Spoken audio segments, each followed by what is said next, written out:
Halo pemirsa, berjumpa lagi dengan kami di One News Internasional TV One News.com. Berita One News Internasional hari ini bakal membahas Ukraina mengakui akan menghadapi tantangan besar dalam mempertahankan kekuatan militernya setelah perang dengan Rusia berakhir. Presiden Volodymyr Zelensky menegaskan Kiev tidak memiliki kemampuan finansial untuk membiayai angkatan bersenjata dalam jumlah besar tanpa dukungan berkelanjutan dari negara-negara barat. Informasi lainnya adalah stasiun televisi pemerintah Cina, CCTV, menayangkan cuplikan langka dari Angkatan Udara Tentara Pembebasan Rakyat atau PLAAF yang menampilkan simulasi pertempuran antara pesawat tempur multiperan Cina dan Prancis.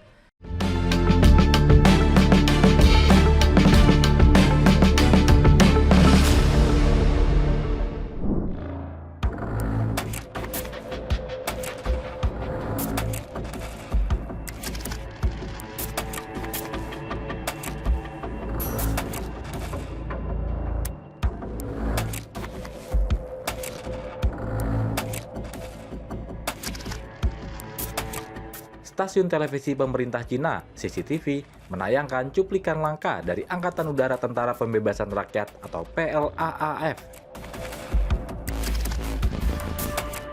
yang menampilkan simulasi pertempuran antara pesawat tempur multiperan Cina dan Prancis.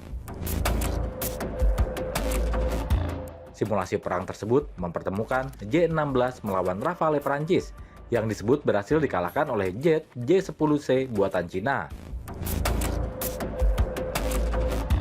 Meski hasil simulasi tidak diungkapkan, penayangan terbuka ini langsung memicu perhatian luas.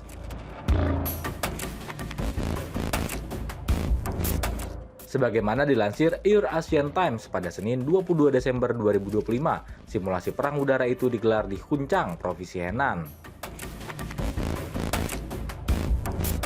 dan menjadi bagian dari upaya PLA mendorong latihan perang berskala besar. Ini disebut sebagai latihan pertama dengan skala seperti itu pada tahun ini.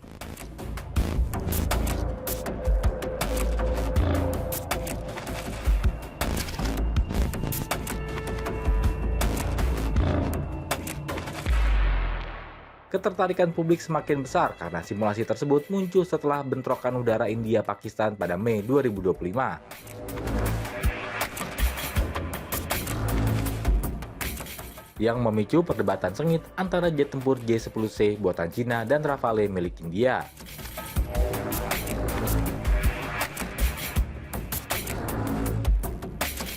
Pakistan mengeklaim jet J-10C yang dipersenjatai rudal PL-15 berhasil menembak jatuh beberapa Rafale India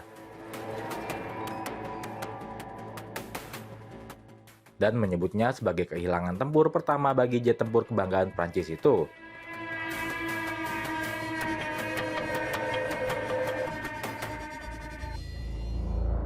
Pemerintah Prancis termasuk Dassault Aviation mengakui kehilangan satu unit Rafale.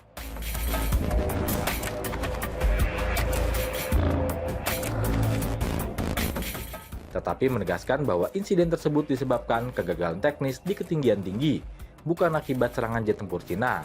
Klaim Pakistan pun ditolak oleh pihak Prancis.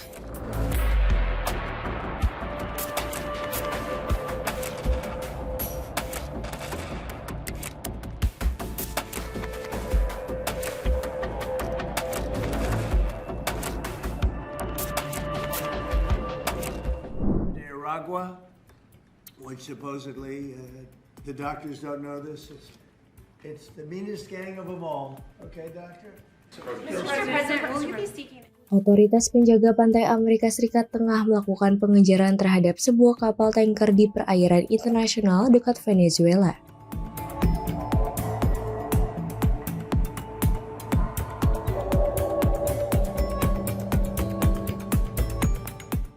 Operasi ini menjadi yang kedua dilakukan sepanjang akhir pekan dan menandai upaya ketiga Washington memburu kapal tanker dalam kurun waktu kurang dari sepekan.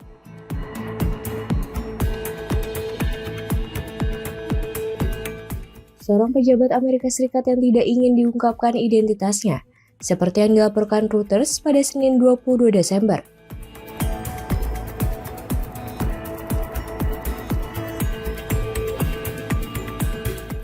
menyatakan bahwa kapal tanker tersebut masuk dalam daftar sanksi Amerika Serikat.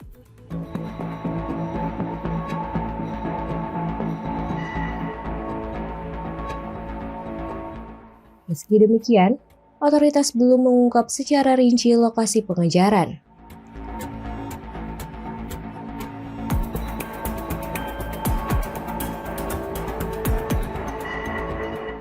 Sejumlah media Amerika Serikat melaporkan bahwa kapal yang diburu adalah tanker Bella-1.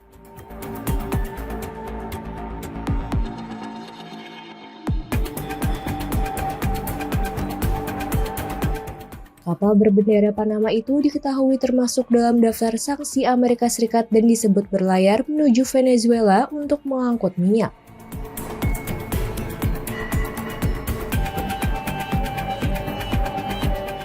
Hingga kini, baik pemerintah Amerika Serikat maupun Venezuela belum mengeluarkan pernyataan resmi terkait operasi terbaru itu.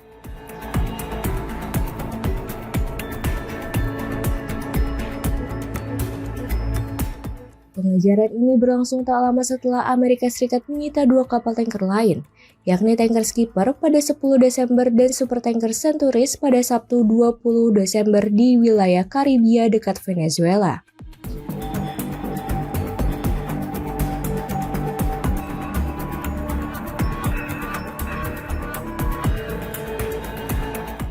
Apabila berhasil ditahan, Bella-1 akan menjadi kapal tanker ketiga yang disita Amerika Serikat dalam waktu singkat.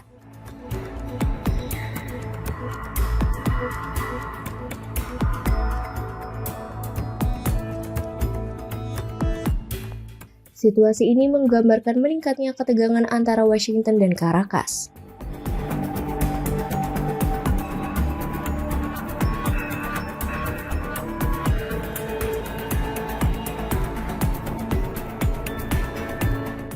Pekan lalu, Presiden Amerika Serikat Donald Trump mengumumkan kebijakan blokade total terhadap seluruh kapal tanker minyak yang masuk daftar sanksi dan beroperasi keluar masuk perairan Venezuela.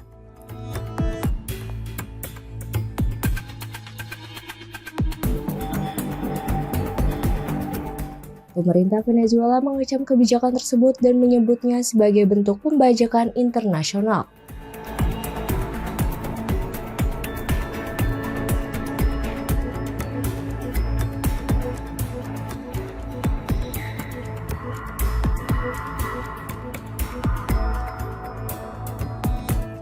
Sementara itu, Washington menegaskan langkah-langkah tersebut dilakukan untuk memberantas korupsi dan jaringan perdagangan narkoba.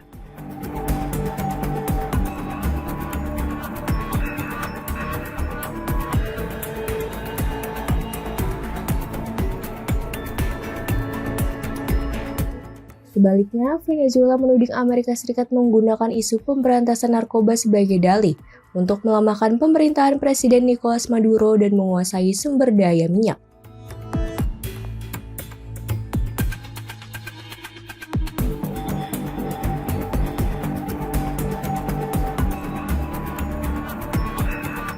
Sejak September lalu, puluhan operasi Amerika Serikat terhadap kapal-kapal yang diduga terlibat penyelundupan narkoba di kawasan itu dilaporkan telah menewaskan sekitar 100 orang.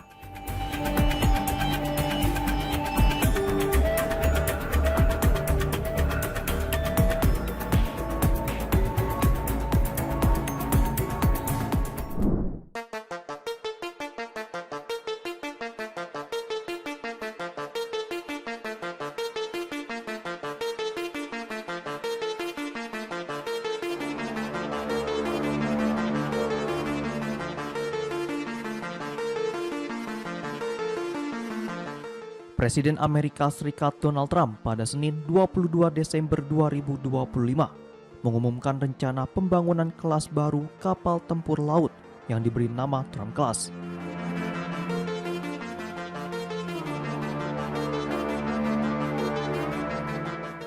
Menandai dimulainya ekspansi besar armada Angkatan Laut Amerika Serikat, sekaligus peningkatan pengawasan terhadap kontraktor pertahanan terkait keterlambatan produksi dan pembekakan biaya.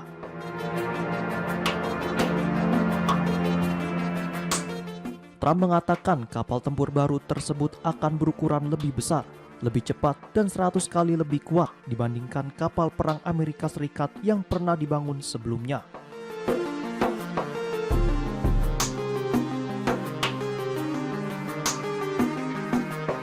Kapal-kapal ini akan menjadi tulang punggung armada yang ia sebut sebagai Golden Fleet, yang ditujukan untuk memperkuat dominasi maritim Amerika Serikat.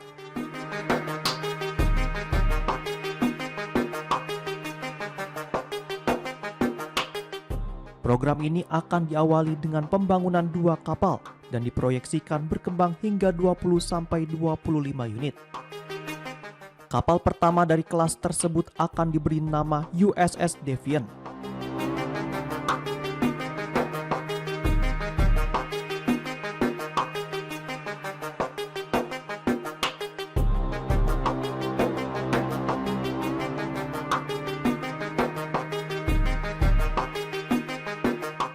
Pengumuman ini menjadi contoh terbaru upaya Trump memberi cap personal pada institusi federal. Presiden Amerika Serikat itu sebelumnya kerap mengkritik desain kapal perang Amerika Serikat dan menyatakan akan terlibat langsung dalam proses perancangannya.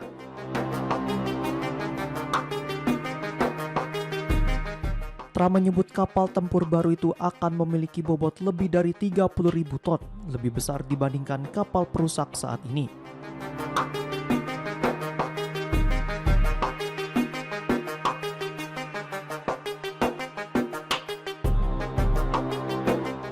Serta dilengkapi teknologi mutakhir, termasuk kecerdasan buatan dan senjata laser berenergi terarah.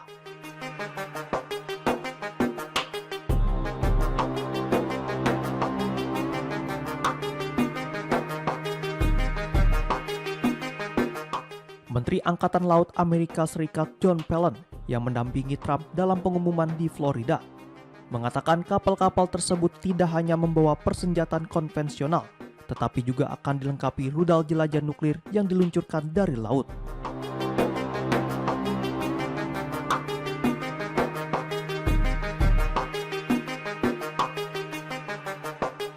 Sejumlah pejabat Amerika Serikat sebelumnya memperingatkan bahwa kegagalan membangun kapal tempur baru dalam beberapa tahun terakhir telah memberi keuntungan strategis bagi China.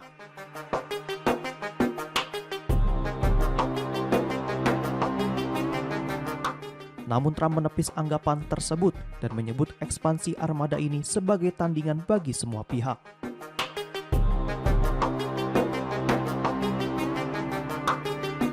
Trump juga menegaskan bahwa perluasan armada akan dibarengi tekanan baru terhadap kontraktor pertahanan agar mempercepat produksi dan menekan biaya.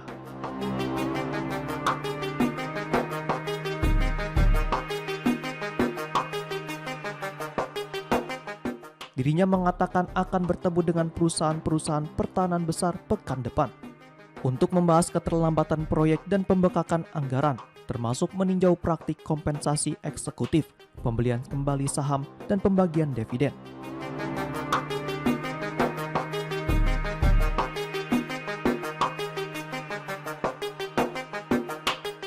Dilansir dari Reuters, sebelumnya pemerintah Trump tengah menyiapkan perintah eksekutif untuk membatasi dividen, buyback saham, dan gaji eksekutif.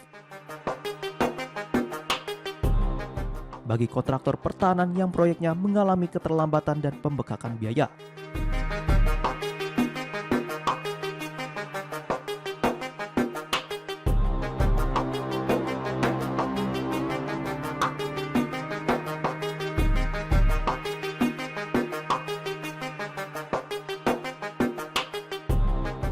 Trump dan Pentagon dalam beberapa waktu terakhir mengkritik industri pertahanan Amerika Serikat yang dinilai mahal, lamban, dan terlalu mengakar, serta berjanji akan melakukan perubahan besar agar produksi alutsista menjadi lebih efisien dan gesit.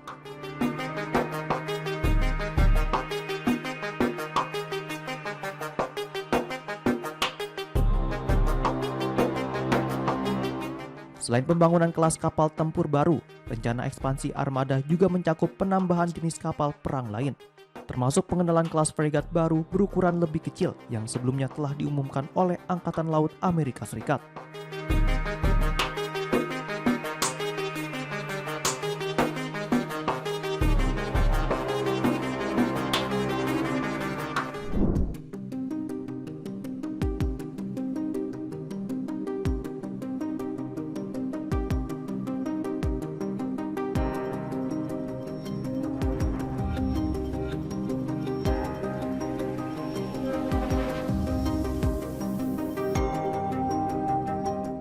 Rusia mengatakan pada Senin 22 Desember bahwa angkatan bersenjatanya telah merebut satu pemukiman tambahan di wilayah Kharkiv.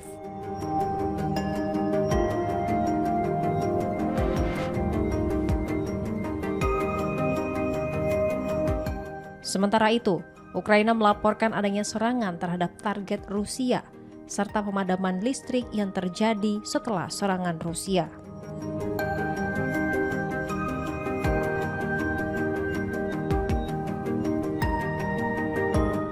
Kementerian Pertahanan Rusia dalam laporan terbarunya menyebutkan bahwa dalam 24 jam terakhir, pasukan Rusia telah melancarkan serangan ke 142 wilayah.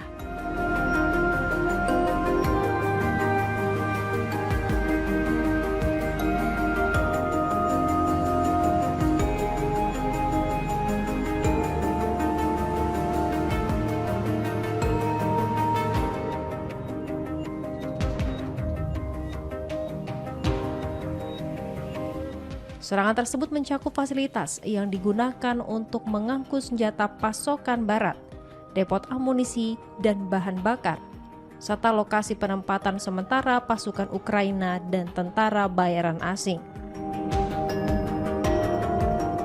Kementerian tersebut juga melaporkan bahwa pasukan Rusia menghancurkan sejumlah kendaraan lapis baja Ukraina, berbagai jenis artileri, serta kendaraan militer lainnya.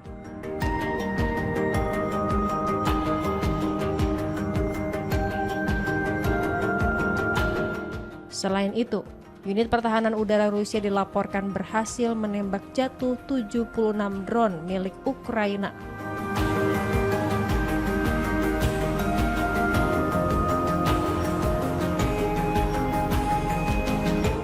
Lebih lanjut, Kementerian Pertahanan Rusia menyatakan bahwa pasukannya telah menguasai pemukiman Vilcha di wilayah Kharkiv.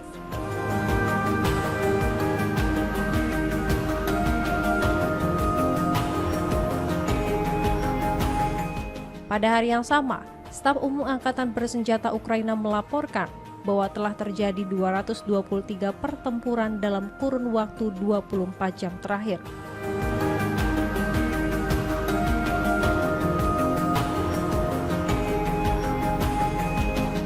Angkatan Udara Ukraina bersama unit rudal dan artileri dilaporkan menyerang area konsentrasi personel Rusia serta satu target utama lainnya.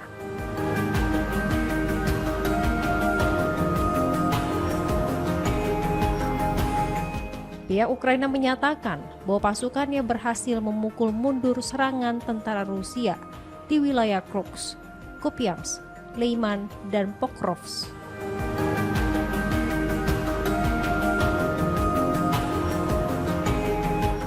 Menurut laporan media Ukraina, pasukan Rusia melancarkan serangan udara terhadap fasilitas pembangkit listrik di wilayah Odessa, Zaporizhia, Dnipropetrovsk, dan Donetsk pada Senin dini hari.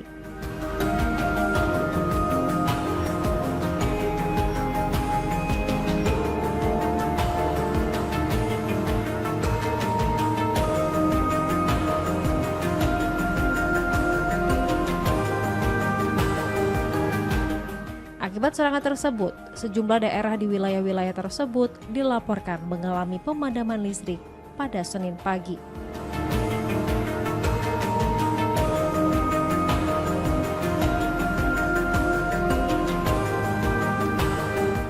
Perusahaan energi swasta terbesar di Ukraina, DETK Group, menyatakan bahwa pasukan Rusia menyerang dua fasilitas pembangkit listrik miliknya di wilayah Odessa pada Senin dini hari, sehingga menyebabkan kerusakan parah.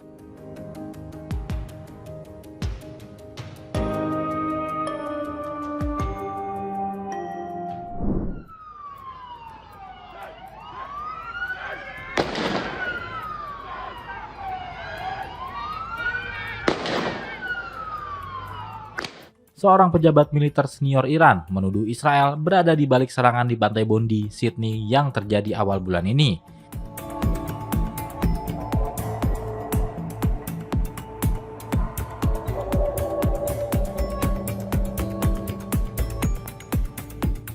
Jenderal Iran itu menggambarkan insiden tersebut sebagai upaya sengaja untuk memproyeksikan citra antisemitisme dan mengalihkan perhatian dari tekanan internal.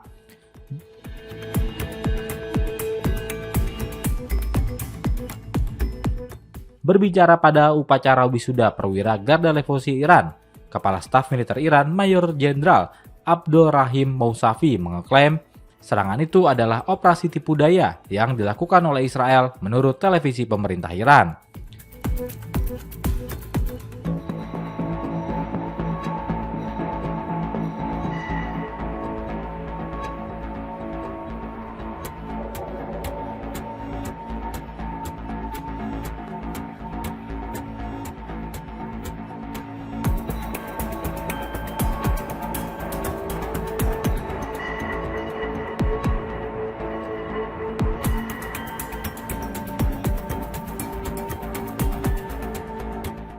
Mousavi mengatakan kalau serangan terhadap komunitas Yahudi pada perayaan Hanukkah di Sydney dirancang Israel untuk menciptakan citra antisemit dan mempengaruhi opini publik global.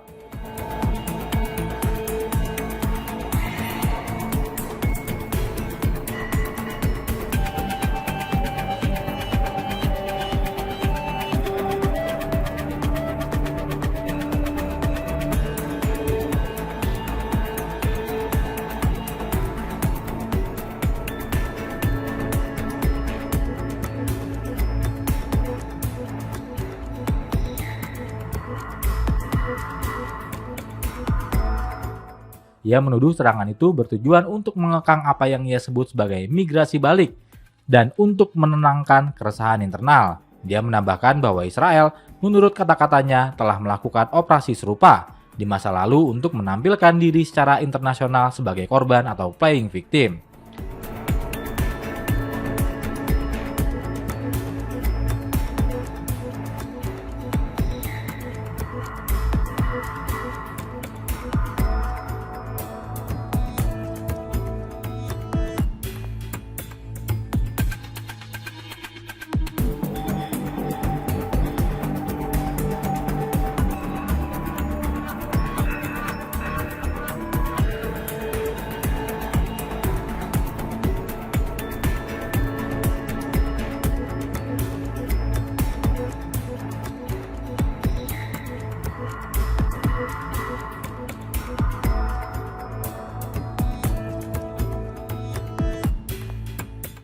Serangan itu terjadi pada 14 Desember selama perayaan Hanukkah di Pantai Bondi di New South Wales.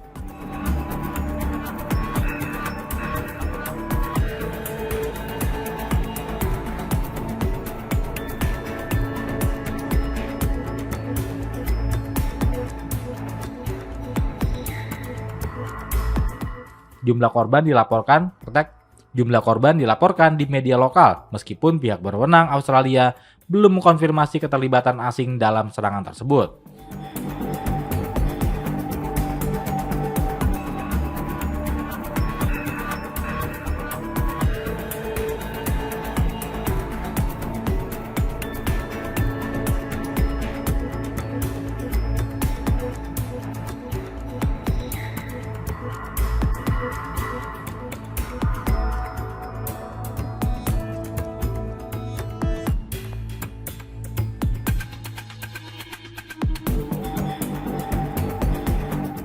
Hanukkah memperingati kemenangan kaum Makabe atas kekaisaran pada tahun 165 sebelum Masehi dan dirayakan tahun ini dari tanggal 14 hingga 22 Desember.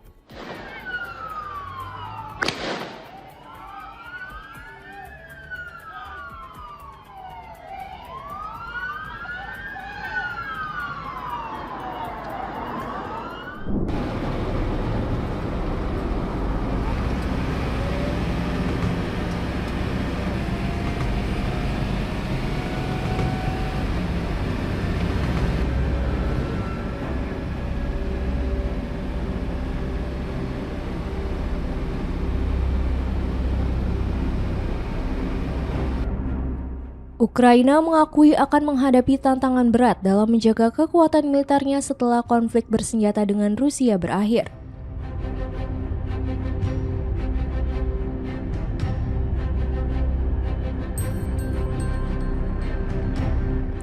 Presiden Volodymyr Zelensky menyatakan negaranya tidak memiliki kemampuan finansial untuk mempertahankan angkatan bersenjata dalam jumlah besar secara mandiri pada masa pasca perang.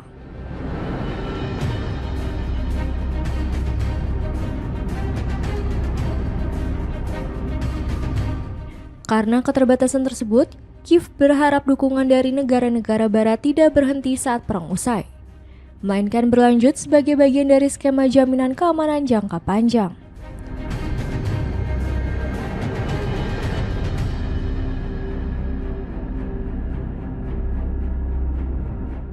Zelensky secara terbuka menyebut Ukraina tidak sanggup membiayai tentara dengan kekuatan sekitar 800.000 personel setelah tercapainya gencatan senjata.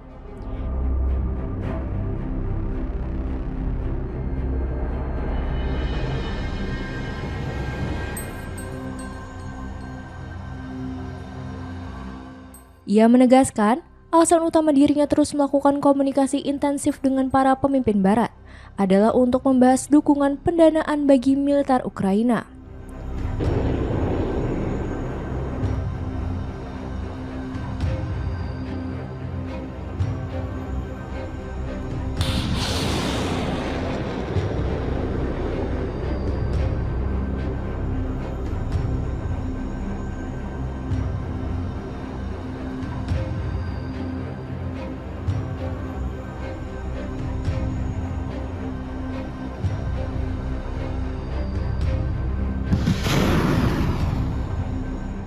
Pada Januari 2025, Zelensky menyebut jumlah personel militer Ukraina mencapai sekitar 880.000 orang.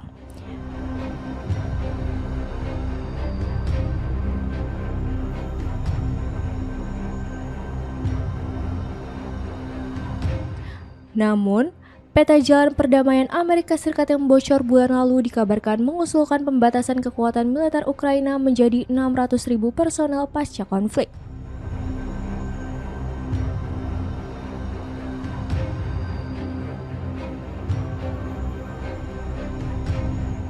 Usulan tersebut ditolak Kiev dan para pendukungnya di Eropa yang menilai jumlah itu terlalu kecil, serta menegaskan Ukraina membutuhkan sekitar 800.000 tentara untuk mencegah ancaman Rusia.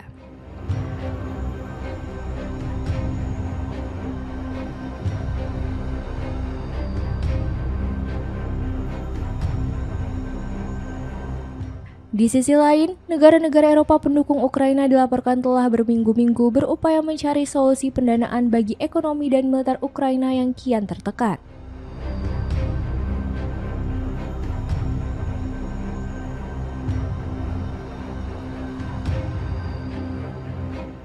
Pekan ini, para pemimpin Uni Eropa gagal mencapai kesepakatan terkait skema pinjaman reparasi yang memanfaatkan sekitar 210 miliar dolar Amerika Serikat aset Bank Sentral Rusia yang dibekukan.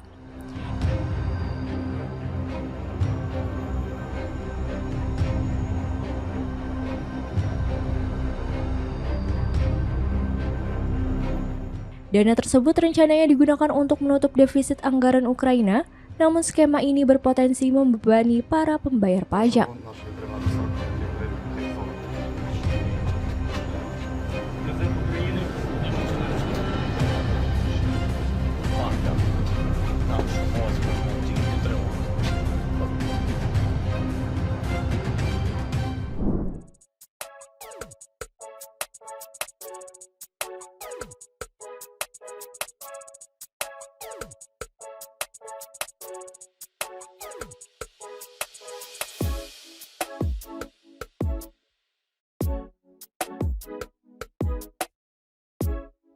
Perusahaan keamanan Rusia, Rostec, menyebutkan bahwa jet tempur generasi kelima Su-57 telah berhasil terbang untuk pertama kalinya Senin 22 Desember 2025.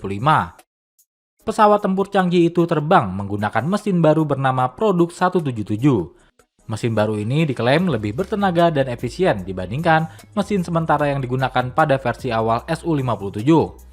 Uji terbang itu dilakukan oleh pilot uji Roman Kontratviev dan menurut Rostec berlangsung normal tanpa kendala.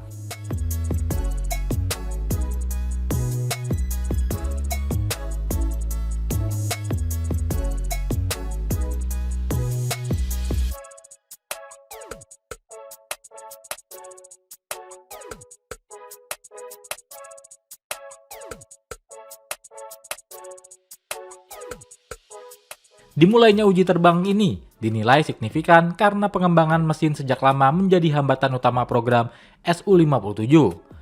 Pesawat produksi awal sebelumnya masuk dinas dengan mesin sementara, sambil Rusia terus mengembangkan desain yang lebih maju. Mesin baru diharapkan mampu menghasilkan daya dorong lebih besar, efisiensi bahan bakar yang lebih baik, serta umur pakai yang lebih panjang.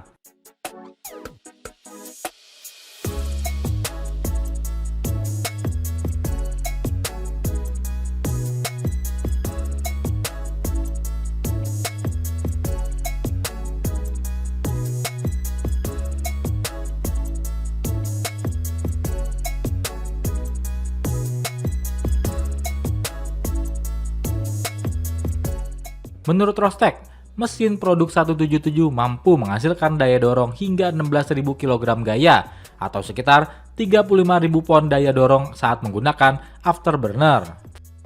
Selain itu, mesin ini diklaim memiliki konsumsi bahan bakar yang lebih rendah dan daya tahan yang lebih baik. Mesin tersebut dikembangkan oleh United Engine Corporation, anak perusahaan Rostec, khusus untuk sistem pesawat generasi kelima.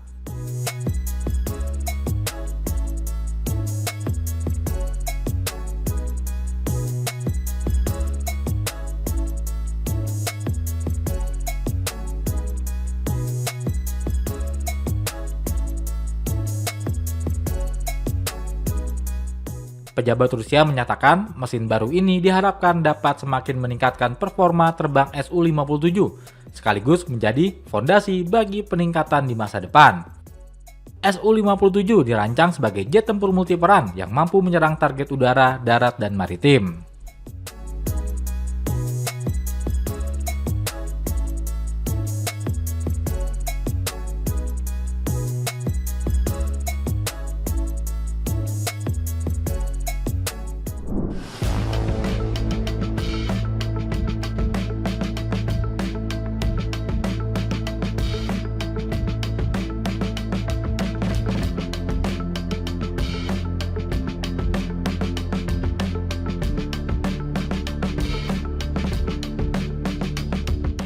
Gelombang dingin yang kuat dilaporkan membawa salju lebat dan suhu beku di wilayah Tiongkok bagian utara, sehingga mengganggu aktivitas transportasi dan mendorong otoritas setempat untuk menetapkan respon darurat.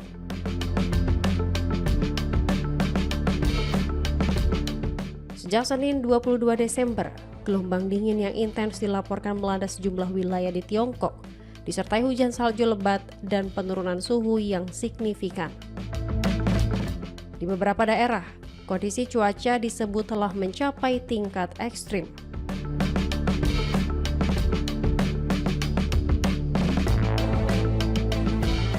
Suhu di sejumlah wilayah provinsi Liaoning di timur laut diperkirakan turun hingga minus 26 derajat Celcius. Sementara wilayah utara provinsi Shanxi di barat laut bersiap menghadapi suhu terendah sekitar minus 22 derajat Celcius.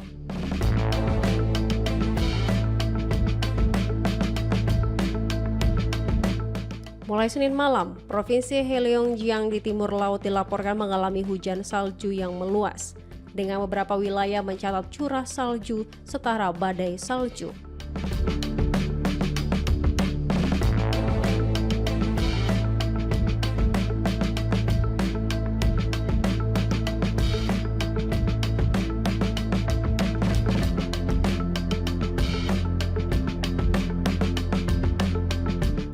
Otoritas lalu lintas di Harbin, ibu kota provinsi tersebut, mengerahkan seluruh personil untuk menjaga keselamatan jalan, serta menambah jumlah petugas di area berisiko tinggi.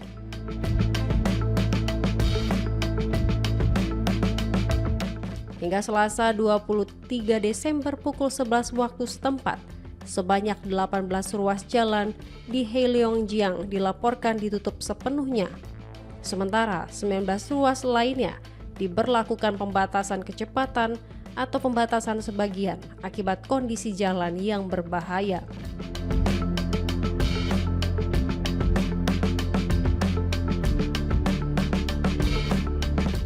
Pihak berwenang mengeluarkan sejumlah peringatan jalan licin serta mengaktifkan respon darurat salju level 3 atau status kuning.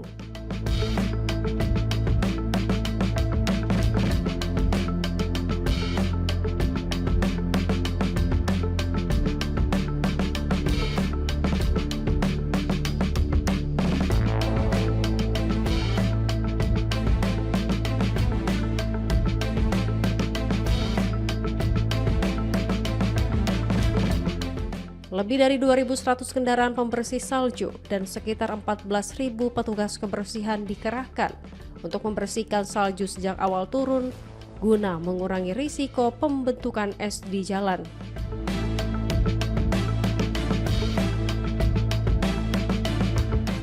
Badan Meteorologi setempat juga memperkirakan suhu akan turun drastis setelah salju mereda, dengan suhu terendah di Liaoning diprediksi mencapai minus 26 derajat Celcius pada Kamis 25 Desember.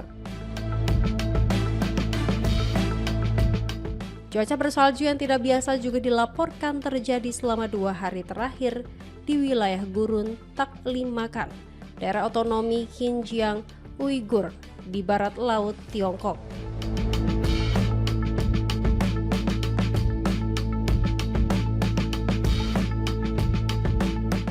Sejumlah ruas jalan yang melintasi kawasan tersebut tampak tertutup lapisan salju, mengubah bentang alam gurun yang biasanya berpasir menjadi hamparan putih yang berkilauan.